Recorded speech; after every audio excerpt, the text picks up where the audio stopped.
Semoga Bila bisa ngatik podang kuning asik.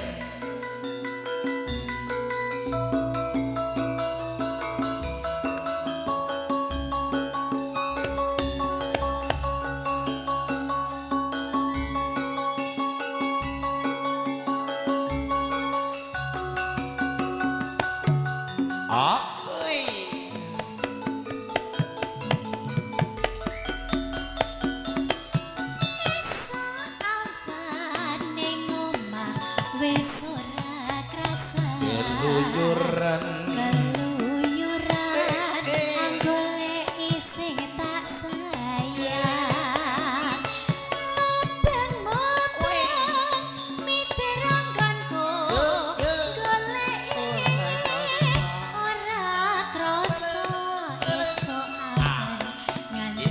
bengi iman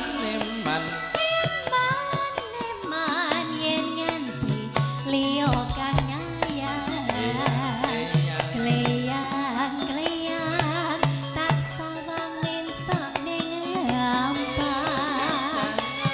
kekancangan tak rindik saka katama sareng ngoceh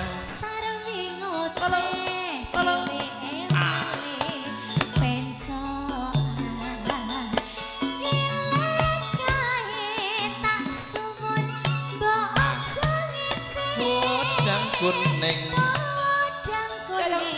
agawe pikirku komeng seleret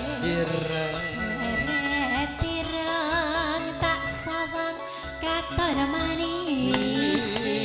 bunga yen kelakon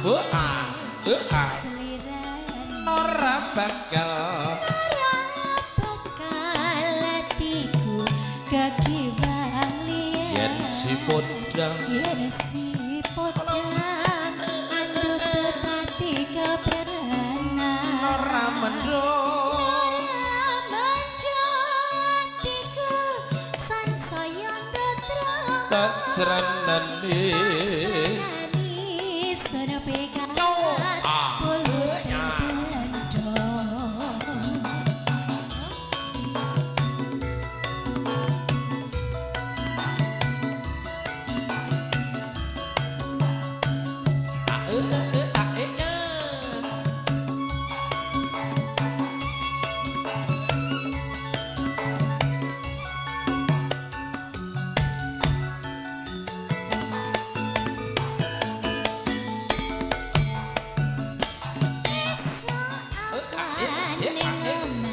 wis ora krasa keluyuran nang goleki sing tak sayang moben mitir anggonku goleki ora krasa eman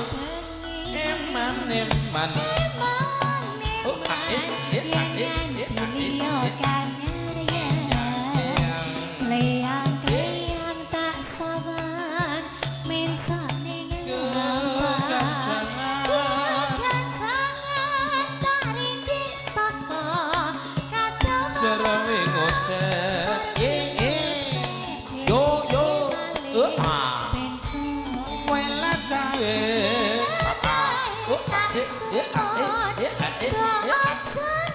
podang kuning agawe pikirku komeng seleret ireng tak sawang katon manis bunga yen kelakon seliran ora bakal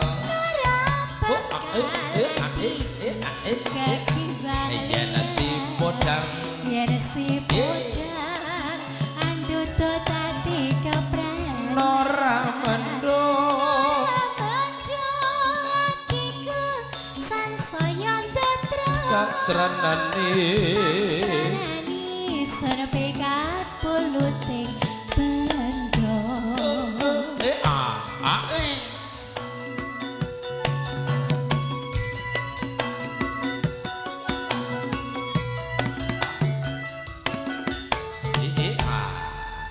Setunggal tembang. Sampun katur Pak Widodo.